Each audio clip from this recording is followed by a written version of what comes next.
G7 Summit in Brussels on 4th and 5th June 2014. In 1977, representatives of the European Community began participating in the London Summit. The first G7 summit was held in France 2 years earlier, in 1975. Originally, the EU had role limited to those areas in which it had exclusive competences, but the EU's role has grown over time. The European Commission was gradually included in all political discussions on the summit agenda and took part in all summit working sessions as of the Ottawa Summit 1981. Commission President Barroso is participating for the 10th time. Council President Van Rompuy has been attending the G8, G7 since the entry into force of the Lisbon Treaty 2009. It has been decided that due to the events in Ukraine, G8 summit, which was planned to take place in Sochi, Russia, is cancelled, and that instead a G7 summit will be organized in Brussels.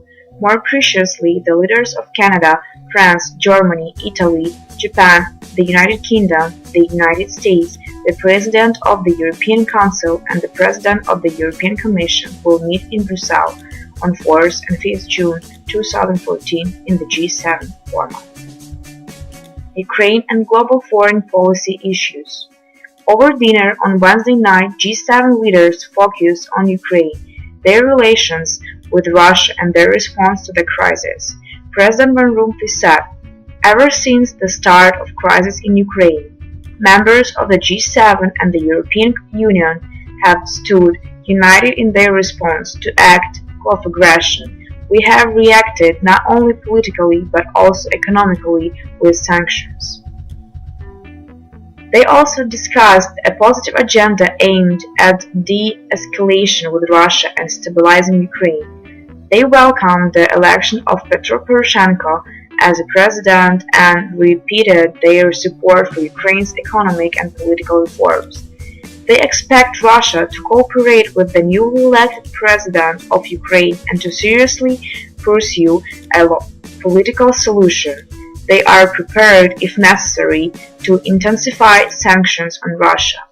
They denounced the June 3rd sham president election in Syria and discussed the situation in the South and East China Sea, Iran, Libya, Mali, and the Central African Republic, as well as their foreign policy issues. Global economic, energy and climate development challenges. On the morning of the second day, G7 leaders first discussed global growth and how to tackle high unemployment. Leaders also addressed trade issues, including the active and ambitious ongoing negotiations between G7 members. The second working session concerned climate change and energy security, with a focus on diversification of energy routes and sources. The summit endorsed the principles and actions of the Rome G7 Energy Initiative.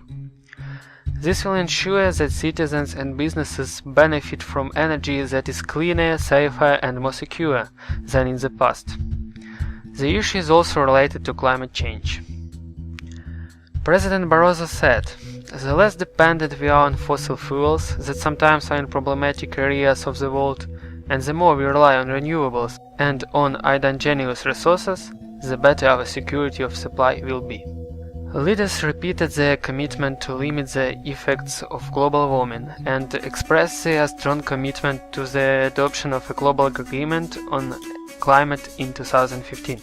Finally, lunch on Thursday was dedicated to development issues and the establishment of a post-2015 international framework. The summit also gave G7 leaders the opportunity to discuss a number of bilateral questions and hold their own national briefings. The European Union is a full member of the G7, G8 and the G20 and is jointly represented by the European Council President and the European Commission President.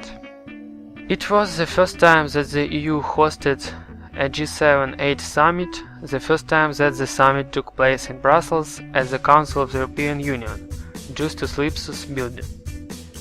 Background. A It is more than 15 years since the last regular G7 summit took place, and it is the first time that a G7 summit takes place in Brussels and is hosted by the European Union. Originally, a G8 summit was scheduled to take place in Sochi, Russia, in early June under Russian presidency.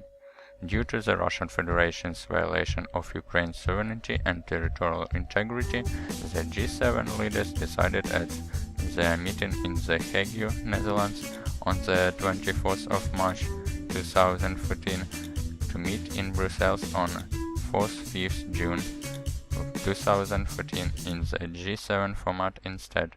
The EU as G7 G8 member. The Commission and the European Council have all the responsibilities of membership. The summit communique is politically binding on all G7 members.